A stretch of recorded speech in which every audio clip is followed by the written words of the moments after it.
Good evening sa atong tanang mga kapaglaom, mga kaigsuunan o makikilaan nga nagsunod sa atong programa sa Takna sa Pagtuon.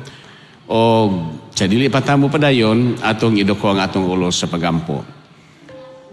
Almighty Father in heaven, we ask your wisdom this evening so that as I discuss the Lord our lesson with your wisdom and the impression of the Holy Spirit, akong mahimo Ginoo ang pagpasantop sa imo nga pulong nga maghatag kanamo og dugang kadasig ug kibalo o kami mo salig kanimo Ginoong Hesus nga ikaw gayud ang Ginoo nga gipadala sa kalibutan nga mo'y magluwas kanamo. Salamat kayo nga imong tubagon ang pagampo in Jesus name. Amen. So kumusta kamo mga kaigsunan? Ni anatas sa tunga-tunga sa simana o dindot kayo ang atong nga pagtuon. Ako nga paglaom nga okay ra mo diha sa tagsatag sa ninyo ka napalunaan. So dinhi nakita karon sa ato nga pagtuon sa ato nga lesson. Nindot kayo ni mga kaigsunan ni atas ikalimang nga lesson gauluhan miracles around the lake. So mga milagro palibot sa lanaw dito sa Galilee. Unya ang una nga gisgutan nato nga miracle ini sa adlaw nga Sunday mao katong pagpahunong ni Ginoong Hesus sa balod samtang nagsakay siya dito sa barutok nga natulog siya kunya gipukaw siya sa mga tinun-an nag-ingon ang mga tinun-an ng Lord, don't you care nga mga matay tani kay ilang yun nahuna nga malunod na sila. But Jesus stood up, gibadlong niya ang hangin, gibadlong niya ang balod, o diha dayo'y kalinaw. Then, ang tanan nga mga apostles nga nakasakay dito, o ang mga sakayan nga gakuyog sila, ilahang nakita ang maong panghitabo o nag-ingon sila, kinsa baning tawana, nga bisan ang hangin, ang balod, maminaw kaniya. Then, the idea is that Mark is presenting the idea nga gusto niya nga ang iyang mga readers o ang mga nagsunod sa mao nga event ilahang makita nga sila na mismo gani gyud ang musulti nga si Jesus is really the Son of God kay ang milagro ni Jesus nga gihimo nini dili mahimo og tao but it is with divine authority. So mo na atong nakita. Then sa adlaw nga adlaw diri nga Lunes atong hinumduman dinhi ang usa ka tawo nga giyawaan niya pag-adto dito ni Jesus ang tao nga giyawaan ni duol sa presensya ni Jesus ni hapa ni worship unya ang yawa nagpakiluoy and the idea nga atong makita dinhi makaigsunan nga bisan pa ang yawa nga nagpusis niining mao nga tao nag-recognize that si Jesus is the Son of God. Nahadlok siya nga i-torment siya ni Jesus. O dinhi atong nakita nga si Jesus is really the Son of God. O atong nakita nga in the presence of Jesus ang demonyo, ang yawa, walay mahimo, walay gahom. So mao na nga kung naay mga gipangkusis ang ato nga mga magbubuhat, pastors, elders ba, mga dinihog nato nga mga kaigsunan, ilang i-cast out ang devil nga nagpusis sa giyawaan in the name of Jesus because in the name of Jesus atong makita nga Satan is powerless. So in this miracle again we see the divine authority of Jesus. We see that Jesus indeed mao ang anak sa Dios. He is the Messiah nga gipadala sa kalibutan aron sa pagluwas sa mga katawhan. Now dinhi katakaron sa Martes o sa Miyerkules. And diri sa Martes ang ato nga title dinhi sa ato nga lesson on the roller coaster with Jesus. Now the story nga gisintro dinhi sa ato nga author nga there is this religious leader by the name of Jairus. Then kining mao nga religious leader ang iyang anak nagsakit to the point of death. And being a father wa magyud siguro ginikanan nga dili maguol kung ang ilang mga anak magsakit. So he has no option. Yan ang nadunggan ang mga miracles ni Jesus. So miadto siya ni Jesus, nagpakiluoy siya ni Jesus. Unya diha gyud sa tubangan ni Jesus niluhod siya, nagpakiluoy siya. And Jesus was full of compassion, ni uban siya ni Jairus, nilakaw sila paingon sa puluyanan. And there is another sandwich story. Nay kana bitong story nga na-insert. While they are walking sa paingon sa puluyanan ni Jairus, aron ang anak ni Jairus nga nagbalatian to the point of death, nga iyuhon niya ay usa ka storya nga insert. Nga while Jesus and the people, the crowd is walking paingon sa puluyanan ni Jairus, doon na po'y usa ka masakiton nga babae. O atong mabasa diri sa Mark chapter 5, nga kining mao nga babae, doon na ni siya ay pagdugo-dugo, o doon ay pagdugo-dugo siya nga walay paghunong. I-imagine for 12 years kini nga mao nga balatian nga langatan sa mao nga babae. Ang iyang tanang resources murag depleted na, nahurot na. Unya siguro og naay mga butang nabaligya na niya kay napatambal sa doktor pero wala gyud kaayuhan. Now when she saw that Jesus mo ni yan nakita ni atong maong panahon na she took that golden opportunity. Nagingon siya nga kung ako lang yun mahikap si Jesus, bisag sid lang siyang sinina, maayo na ko ani. Iya gyud tong gibuhat mga kaigsunan, and we know the story. Nga sa diha nga paghikap niya sa maong sinina ni Jesus, immediately giingon sa Bible, immediately diha gyud ayon nawala kaniya ang iyang balatian. Katong pagdugo-dugo niya, iya yung namatikdan nga, nihulong yun. Kunya, daghan man kayo ito, crowd yun. Muning gitawag on the roller coaster with Jesus. Ato pa, daghan kayo, murag samo kayo. But Jesus was able to recognize nga somebody touch him. O niingon si Jesus, kinsa may naghikap nako? Ingon ang mga disciples, ang mga tao nga, Lord, daghan kayo mga tao, we could not recognize kinsa ang naghikap sa imo. Then Jesus turned his back. Unya ang mao nga babae nga naay pagdugo-dugo for 12 years. Nahadlok siya ni anak siya sa tubangan ni Jesus. Ingon siya, Lord, ako ang naghikap sa imuha.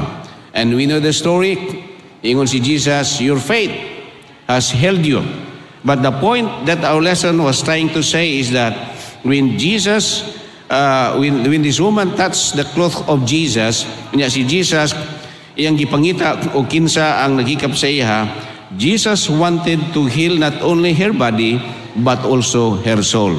Dili lang iyang lawas, nga nagdugo-dugo, gabi ang suffering niya, kung dili pod ang iyang espirituhanon nga pagpangalaga diha sa Ginoo. Now, naayo ang maong babae. I like the comment that I received forwarded to me, nindot kayo ang maong comment about the healing of the woman. Gikan ni siya kang George Knight pertaining to the woman in Mark chapter 5 verse 25, but it wasn't a mature faith yet.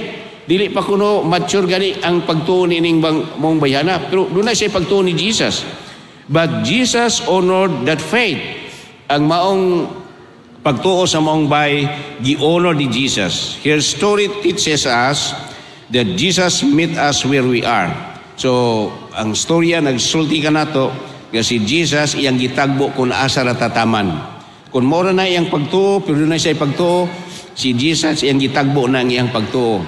Kung unsa ang iyang nabatnan nga kahayag, murag ingno nato makigsunan, ug ingno nato nga mo po ito'y gitagbo ni Jesus.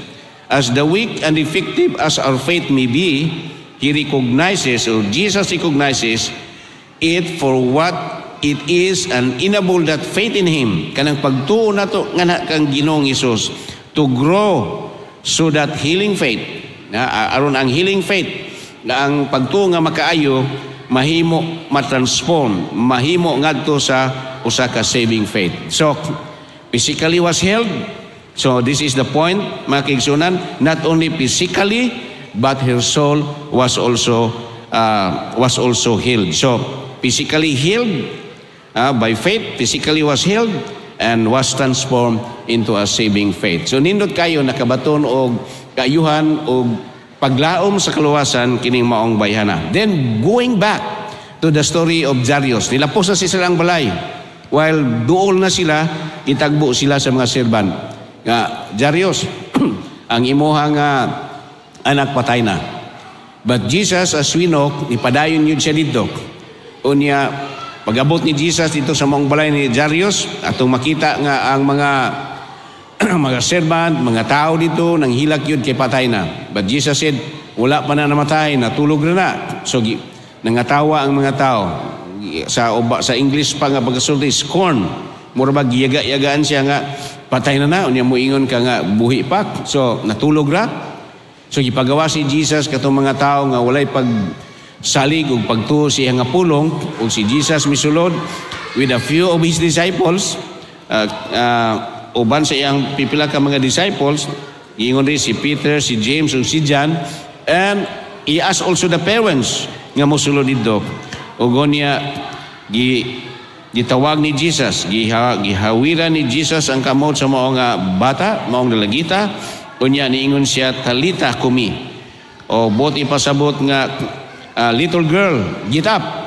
O diha dayon mitinog ang maong bata, nabanhaw gikan sa kamatayon. Naingon si Jesus pagkanaaning maong bata.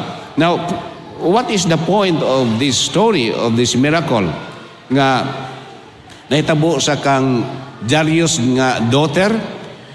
This is a point nga gipasantop sa ato nga author that Mark points toward who Jesus is. Nga gitudlo ni Mark kinsa gyud ni si Jesus. And Mark is introducing that Jesus is the Son of God, and all this miracle, pariha atong pag-ayo sa maong babae for 12 years nga sigirang gadugo-dugo, nga wa gyud maayo, hopeless ang maong situation. Si Jesus alone is the cure.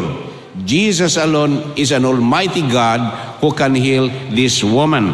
And also, the miracle of the resurrection of the son of the daughter of Jairus is a clear demonstration that Jesus possessed divinity, nga iyang ayo ang iyang nabanhaw ang maong dalagita.